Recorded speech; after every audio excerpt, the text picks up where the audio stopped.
tu t'es intéressée au minimalisme. Oui. Qu'est-ce que les gens devraient savoir par rapport à ça? Parce qu'on peut avoir des préjugés aussi par rapport à ce mouvement, le fait de ne plus rien posséder, le fait de ne plus avoir quoi que ce soit, de ne plus rien acheter. Ouais, est-ce que tu peux nous en dire un petit peu plus sur le mouvement du minimalisme? Bien sûr. Tout ça, ça a été enfin, tous ces questionnements ont été relationnés les uns aux autres, évidemment, parce que ça a commencé justement avec le questionnement sur le soutien-gorge. Je me suis dit, mais pourquoi j'achète des soutiens-gorge, ça ne me sert à rien, etc. Bon, bref. Puis après, c'était pourquoi je dois me maquiller tous les jours, enfin, je vois pas pour qui je le fais, et puis au final, ça me fait pas du bien. Et ça me complexe en fait de le faire tous les jours, parce qu'à l'époque, je pouvais pas me voir comme ça. Hein. Genre, moi, je me voyais comme ça, je me disais, mais t'es ignoble, quoi. C'est plus du tout ce que je pense maintenant aujourd'hui de moi, mais c'était l'effet que ça avait. Et puis pourquoi je vais devoir acheter un tas d'habits pour plaire à qui, à quoi? Enfin, oui, ok, les normes sociales et tout, mais en fait, moi, je peux très bien réutiliser les mêmes que j'ai déjà. Pourquoi acheter encore?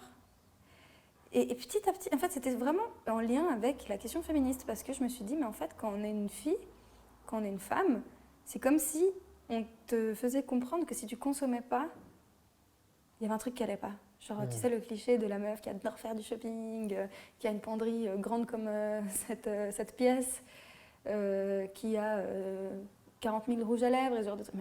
Plein de bagues, plein d'accessoires. Mais moi, pour être une femme et que je me sente comme ça, alors soit, il y en a qui se sentent de cette manière-là si elles en ont besoin, mais c'est pas une condition sine qua non, disons, on peut très bien ne pas le faire, et voilà. Puis après, c'était la question sur l'épilation, de se dire, oui, mais pourquoi aussi je vais commencer à consommer des produits et des services et tout pour faire un truc qui me fait mal, qui est contre mon propre bien-être, parce que c'est exactement ça l'effet que ça me faisait. Voilà. Est-ce que ça s'est étendu aussi dans ton chez-toi, dans Ouais. ce que tu possèdes comme matériel? Bien sûr.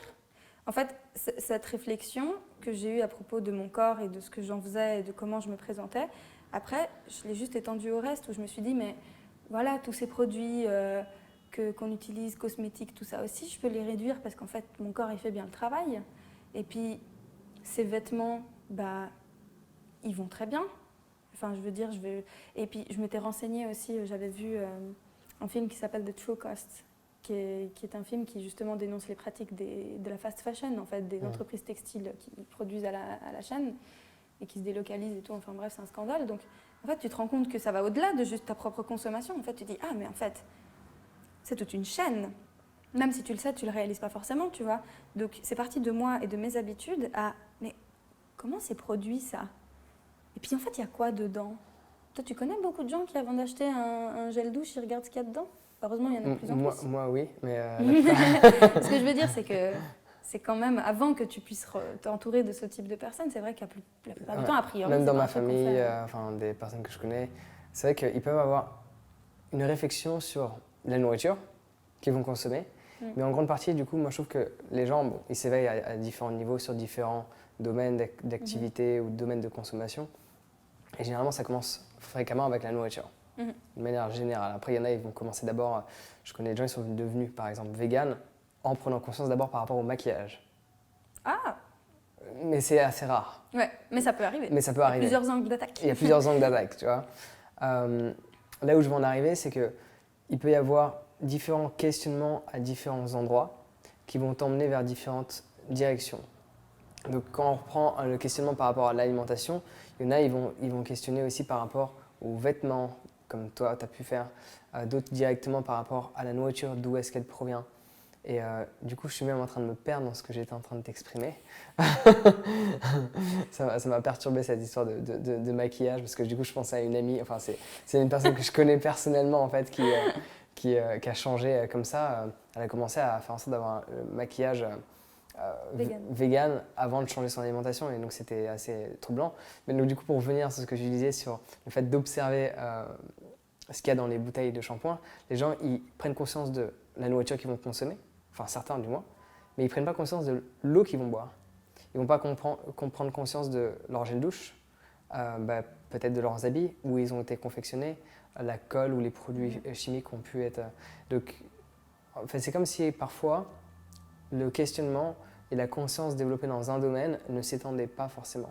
Parfois ça va l'être, mais parfois c'est comme si ça restait figé. Le nombre de personnes qui mangent bio, qui ne se posent pas de questions sur d'autres choses, et ça fait des années qu'ils mangent bio, des années certaines personnes qui sont végétariens ou véganes, ou peu importe leur le mode alimentaire, on va dire conscient, mais qui ne posent pas cette conscience sur d'autres aspects.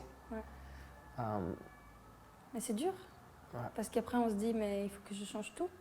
Et en fait il faut que j'arrête de vivre parce que en fait, juste le fait d'être un humain dans cette société, ça fait que inévitablement tu vas avoir des actions contradictoires avec ces valeurs-là.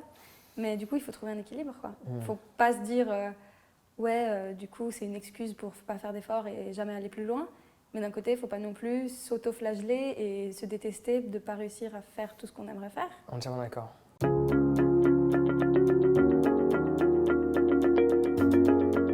Alors j'espère sincèrement que tu as apprécié ce court extrait de l'interview que je t'ai partagé avec Carolina. On n'a pas parlé uniquement de minimalisme dans cette interview. On a parlé de spiritualité, de féminisme, différentes choses en isme. On n'a pas pour autant parlé trop de véganisme, mais on a parlé minimalisme, féminisme, spiritualitisme, si ça pourrait se dire. Ça doit se dire. En attendant, on a parlé de plein de choses extrêmement intéressantes et je te recommande fortement de cliquer sur le lien dans la description pour accéder à l'interview dans son intégralité. Tu vas voir, tu vas apprécier. Donc on se retrouve directement de l'autre côté. Sur ce, prends soin de toi et passe une excellente journée.